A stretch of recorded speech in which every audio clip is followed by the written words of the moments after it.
এই চুমকি, একা একা বসে বসে খাচ্ছ, বদহজম হবে যে, আমার জন্য কিছু একটা বানাও। হ্যাঁ তা তো বটেই, আমার শুধু খাওয়াটাই তুমি দেখো। সে বললে হবে? আমাকেও তো খেতে হবে, শুধু নিজের দিকটা দেখলে হবে? দেখেছো বন্ধুরা কেমন আমার খাবারটার লোভ দিচ্ছে।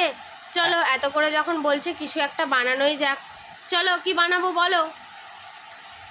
লোটে মাছের পকোড়া করো না, খুব ভালো বাবা লাগে। আবার বসে বসে খেতে ইচ্ছা করছে, লোটে মাছের পকোড়া খাবে।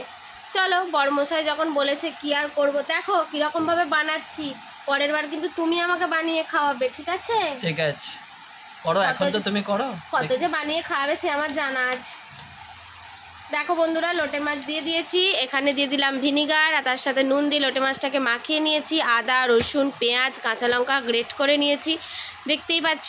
তো এখন নিয়ে নিয়েছি এখানে বেসন, কারণ ময়দা খাওয়া তো খুব স্বাস্থ্যের পক্ষে ক্ষতিকারক, তোমরা তো জানো। আর দেখো দিয়ে দিয়েছি এখানে গোলমরিচের গুঁড়ো, তার সাথে নিয়ে নিয়েছি কর্নফ্লাওয়ার, তার সাথে নিয়ে নিয়েছি চিলি ফ্লেক্স।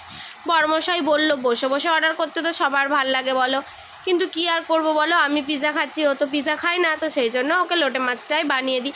চলো মাখামাখি চটকে চটকে একদম লোটে মাছের পিন্ডি চটকে দিই, দিয়ে তারপর তেলটা বসিয়ে দিই। তেলটা যখনই গরম হয়ে যাবে এই লোটে মাছগুলোকে একটা একটা করে তেলের মধ্যে একটু সাঁতার কাটতে দেবো। তো তেলের মধ্যে দেখো দিয়ে দেবো, এরপর মাখা হয়ে গেছে, ভালো করে গায়ে হলুদ দেওয়া হয়ে গেছে। এরপর আমাদের লোটে সুন্দরীকে ফেলে দেবো তেলে। তো তেলে দিয়ে দিই, দিয়ে উল্টে পাল্টে ভালো করে ভেজে নিয়ে গরম গরম চায়ের সঙ্গে লোটে মাছের পকোড়া, কি টেস্ট ছিল। এই যে খাওয়া দাওয়া তো হয়ে গেছে, এরপর বলো যে লোটে মাছের ফ্রাইটা কেমন খেলে।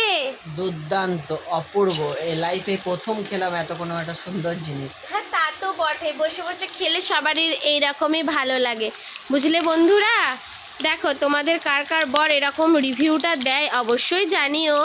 কিন্তু খেয়ে আমি দেখলাম খেতে কিন্তু ভালোই হয়েছিল, বরের দৌলতে একটু না কষ্ট হলো, কিন্তু খাওয়া দাওয়াটা কিন্তু খুব ভালোই হলো। চলো বন্ধুরা, টাটা।